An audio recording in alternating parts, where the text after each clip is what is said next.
Hey everyone, welcome back. My name is Dr. Kara Wada. I am a board-certified allergy, immunology, lifestyle, and functional medicine physician, certified life coach, and I have been helping people navigate allergies, asthma, autoimmunity, and mast cell disorders for nearly 15 years. As someone who deals with autoimmunity and some chronic sinus issues myself, I understand the frustration of the seasonal worsening of itchy, watery eyes, the runny nose, the stuffiness, the postnasal drip, the snoring, the flare-ups of asthma. It goes on. Today, we are talking about why some cities are absolute nightmares for allergy sufferers. And we're going to explore some treatment options, including a breakthrough approach called intralymphatic immunotherapy. If you've ever wondered why your allergies seem to be worse in certain places, or you're looking for more efficient treatment options, this video is for you. Before we dive in, make sure to hit subscribe, and that way you will not miss out on any updates on allergies, autoimmunity, using lifestyle, all these things that can really help move the dial in improving your quality of life and feeling better. All right, let's dig in. So part one, let's talk about your geographic location and how that impacts pollen production. Different regions have distinct vegetation patterns that directly impact pollen exposure.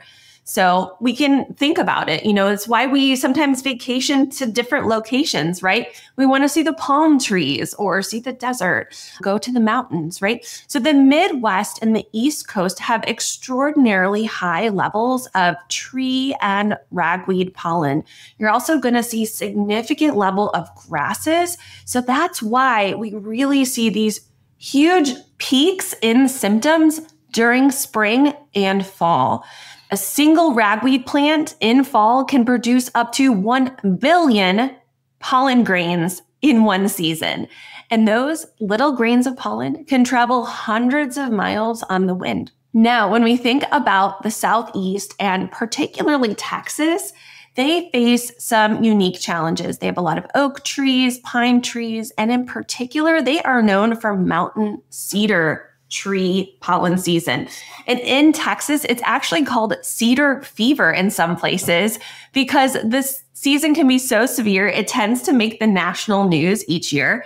There was a viral video from several years ago with helicopters stirring up these clouds of yellow pollen across the Texas landscape. Wind patterns then create these pollen highways across states. And while terrain features like mountains can trap pollen in valleys like in Salt Lake City or in Denver, you can see then what's called pollen pooling. Water bodies like oceans and big lakes can sometimes provide relief by creating a bit of a pollen-free zone, but they also can contribute to higher humidity, which is going to bring us to our next factor. Part two, urban environments and allergies. Growing up in a more rural area, I always thought that the allergies were worse out in the country, kind of living amongst the farms and the trees and the parks. But cities actually are typically several degrees warmer than the surrounding rural areas due to what's called an urban heat island effect. All that concrete, buildings, roads, all those things hold on to the heat and keep that area a little bit warmer. And this temperature difference actually can extend the local pollen season by upwards of 2 to 4 weeks. So plants can bloom earlier and produce pollen longer in these more urban settings. Urban ragweed plants produce up to 40% more pollen than those in rural areas. Air pollution also can create a synergistic effect with pollen. And this isn't a good kind of synergy. This is the, kind of added effect that is going to impact your airways. So cities with high particulate matter, or PM, those are worse air quality. Areas that have higher levels of nitrogen dioxide and ground level ozone have higher rates of allergic reactions because these pollutants damage the respiratory tract and can make pollen actually more allergenic. Urban planning, so how city developers decide what trees are planted where in different parks and suburban areas, can also impact allergy levels too. City planners who select highly allergic male trees over female trees can unintentionally create pollen corridors, and this can happen in metropolitan areas. Thankfully, this is something that's on their radar now and is happening less often. All right, now let's talk about the part that for some reason is controversial, but it's really not. Climate change's impact. So when we think about climate change, it is dramatically altering the allergy landscape. Research shows that pollen seasons in North America are starting up to 20 days earlier and lasting 10 days longer than my childhood in the 1990s. Plants are exposed to higher levels of carbon dioxide that produce then substantially more pollen, and in some cases up to 200% more than what we saw in a pre-industrial setting. Plant ranges are moving northward as temperatures increase, bringing those allergens and different allergens to areas that historically did not experience them. In areas experiencing more frequent flooding and these big hurricanes, huge storms, face persistent mold problems that can trigger year-round allergic reactions as well. Even if you've lived somewhere for decades with manageable allergies, you might find that your symptoms are worsening as those pollen counts continue to climb and as that season is longer and we don't have maybe as cold of a winter to kill off some of those plants as well. So how do we manage it? What are traditional management strategies? And, we can't live in a bubble. We can't completely avoid pollen. We want to spend time outdoors in nature. We know nature is healing. Air quality typically is actually better outside than it is inside. But what can we do? So when we have high pollen days and when we are having those times of day where pollen is highest, early in the morning and in the evening, we can opt to use our air conditioning, close our windows, use a great air filtration system, HEPA or PICO filters, especially in those rooms, our bedroom, our living space, our kitchen, those areas that we're spending most time. We also can decrease our exposure if we've been outdoors by showering, rinsing off, doing a sinus rinse with some saline to help us minimize our overall exposure to that pollen.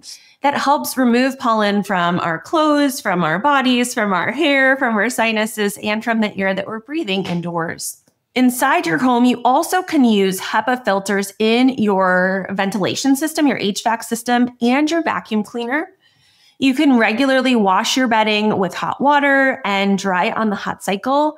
And just by removing your shoes at the door, you can decrease how much pollen you are tracking inside your home, along with all the dust and pollution that accumulates on the bottoms of your shoes throughout your day. I really encourage you to consider investing in high quality air purifiers or considering using air quality monitoring apps to plan your outdoor activities when conditions are best. Some products that I have found really helpful to use, Molecule has a great air purifier that also serves as a monitor in your home. And Allegra last year launched an app that allows people to track and kind of plan their outdoor activities and their routes. It's like the Waze app to minimize their pollen exposure. So there's some really cool ways that we can harness technology to improve our health. We also can take medications more proactively than reactively. When we think about those allergy white blood cells, those mast cells, they are like ticking time bombs. And if we can prevent them from popping or exploding, we can minimize the ongoing effects and the propagation of that inflammation. So beginning use of your antihistamines or your nasal corticosteroid sprays 1 to 2 weeks before your typical allergy season starts can be really helpful at decreasing the overall amount of medication you're going to need to keep your symptoms at bay. And if over-the-counter options aren't providing relief, I really encourage you to consult a board-certified allergy-immunology physician who can identify your specific triggers and help you develop a personalized treatment plan. What can that treatment plan encompass? Well, traditionally, it's been immunotherapy or allergy shots.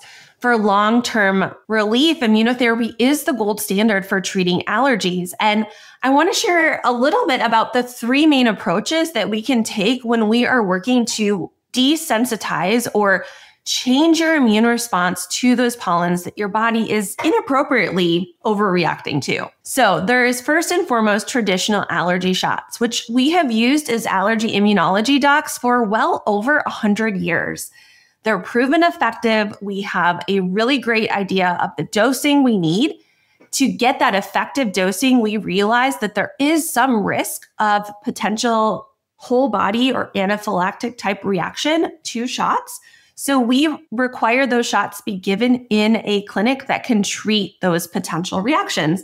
We watch folks for about 20 to 30 minutes after their injection to ensure that they're safe to go on the rest of their day. Now, these shots are effective, but frankly, they're a pain in the butt logistically, physically a little bit in the arm, but they require repeated visits to the clinic weekly, typically then spaced out eventually to monthly. But you continue these visits for 3 to 5 years before you expect to see that ongoing lasting improvement from when you are able to stop shots. That's a huge time and money commitment, but traditional allergy shots are typically covered by insurance. Now, a lot of us now have high deductible healthcare plans though. So what used to be relatively affordable sometimes now has required an increased amount of our co-pays and kind of what we're putting in outside of our insurance premiums. Another area of treatment that I have a lot of experience with is sublingual immunotherapy or SLIT.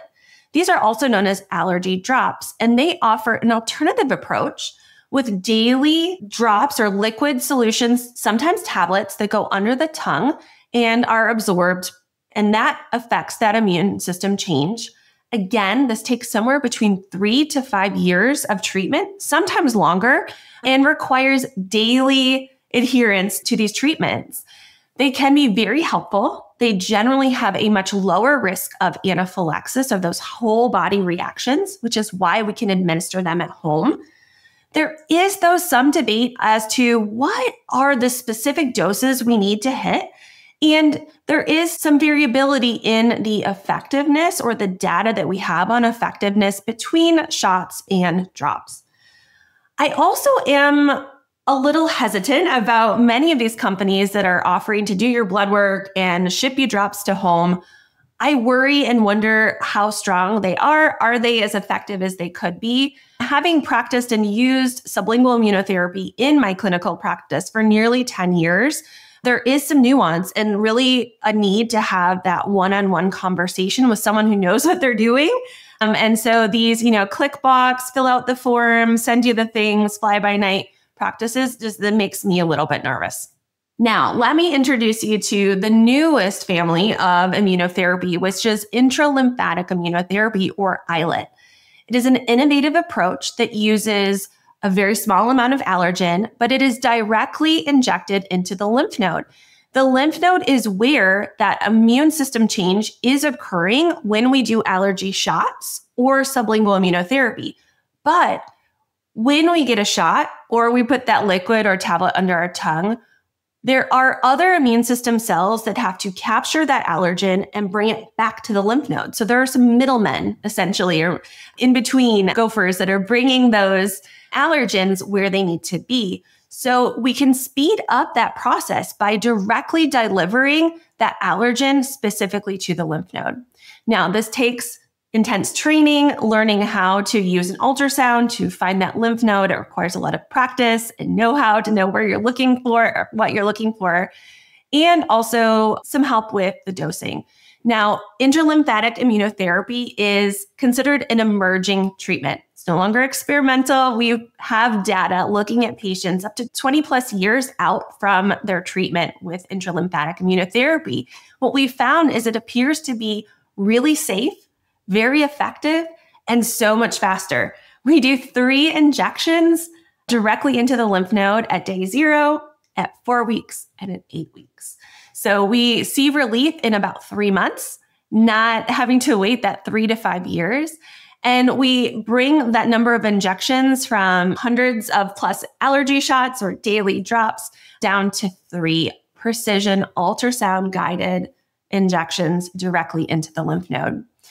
It's convenient. I have actually started offering this treatment mobily, so I can come to patients' offices or their homes. I have offered intralymphatic immunotherapy after undergoing extensive training and certification from a colleague, and that is well-versed and really a world leader in this treatment, Dr. Amber Patterson, who founded Ani Allergy. Looking forward to having her in our very first member mastermind as part of the Immune Confident Institute. And we'll link to some more information all about that below. I also have one of my early conversations from my podcast with her a couple years ago before I even embarked on the training, when I was really excited about what she was doing. And we'll link to that show too if you want to learn more. In conclusion, while we can't control where pollen grows, how it spreads, we can work to understand the factors that make certain cities and geographic areas more challenging for those of us suffering with allergies.